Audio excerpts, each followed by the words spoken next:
Sometimes sadness just sneaks in, right? This quiet, heavy feeling in your heart that makes everything feel harder. I've been there many times. Sadness used to be overwhelming, but now I learned to see this as a gentle signal, a reminder that perhaps I should slow down, take a deep breath, and really look after myself. In this episode, I would like to share with you 5 little things that I do when I feel sad. Those little practices help me honor my feelings while also provide a sense of comfort, sense of strength, and even some touch of hope again. I encourage you, instead of pushing sadness away, hoping that it will just disappear, start seeing it differently. Almost like a friend who shows up to tell you something important. Instead of fighting it, listen. Maybe let it be a part of your day, knowing that it can also guide you towards growth and deeper understanding.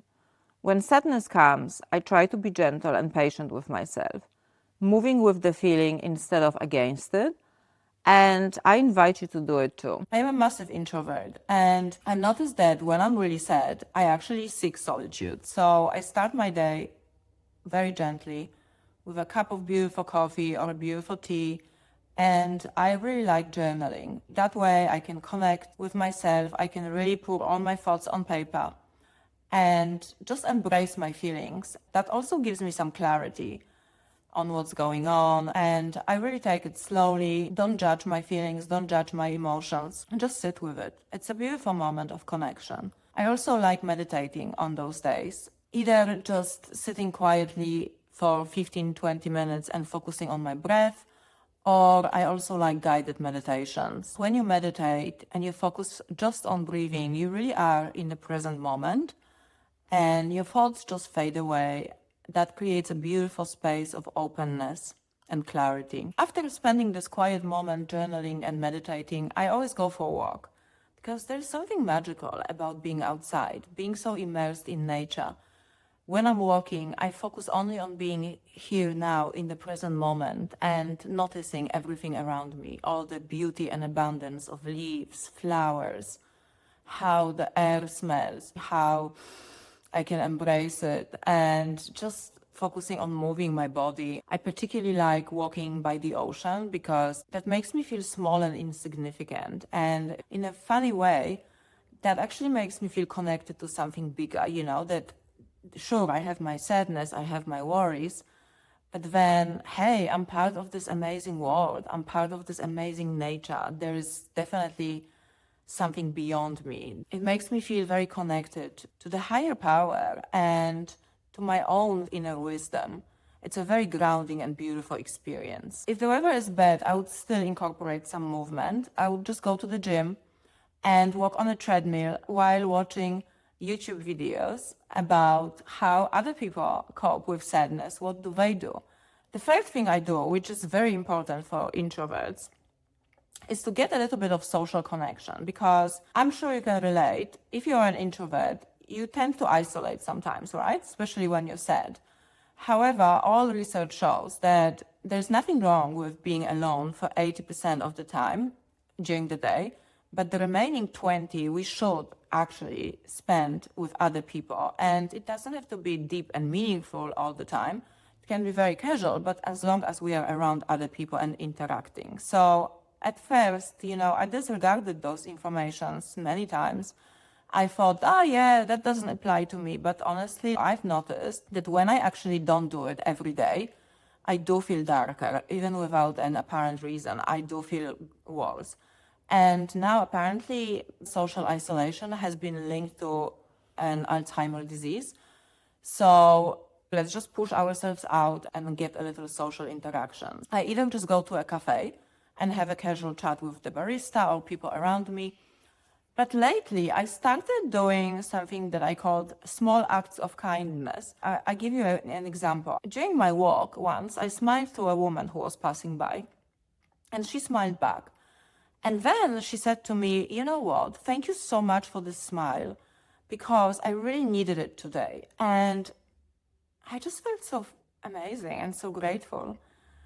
That made me realize that acts of kindness, it's a really wonderful way to not only feel less sad, but also to maybe brighten someone else's day.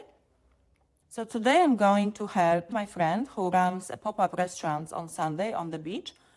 And I'm going to just help her in the kitchen, chop some vegetables, whatever she needs at the time. Just for an hour or two. Once I'm back from my little outing, what I really like doing is cooking something. I either cook something new or I make one of my favorite dishes. Just the act of creativity. I think it's very important.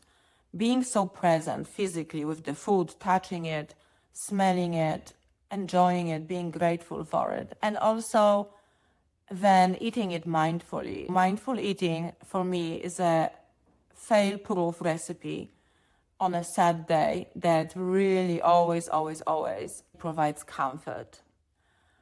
It reconnects me with my childhood. When I was sad, my mom always made something beautiful for me, and then we would eat together. All my senses are involved in my eating, and it just brings me back to the present moment and really just makes me enjoy very simple pleasures of life. If you're not into cooking, try to do something creative, just for yourself. A little creative project, maybe something that you always wanted to try and never did. I'm thinking about starting painting soon. I never actually done it, and I always thought that would be amazing to do. As the evening comes, nothing lifts my mood higher than watching a good comedy. I like silly comedies that I used to watch when I was a teenager. I grew up in the 90s, so I always just go back and rewatch those movies that made me laugh back then. Not only they're usually very good movies, in my opinion, but it reconnects me with those feelings of being carefree and being young and being so full of expectations and hopes and possibilities. And then that energy stays with me. It makes everything brighter and softer. If I haven't eaten enough during my cooking and mindful eating session, that's when I really go and top it up with a comfort food, a good old-fashioned comfort food. It never fails. A bag of crisps or an ice cream or both. I eat well 80% of the time, and the remaining 20, it can be unhealthy. It's all good. It's all about balance. So here's my little toolkit for the days when sadness feels heavy.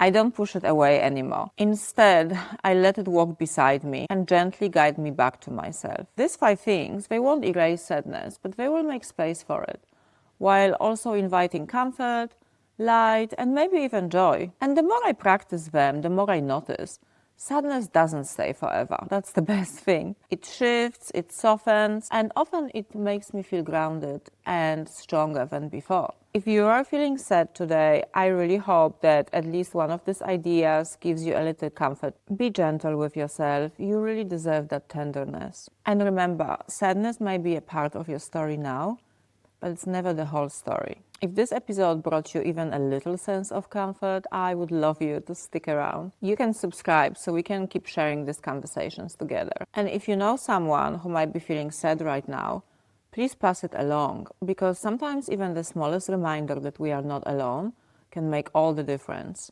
Thank you so much for watching, and I wish you a beautiful day.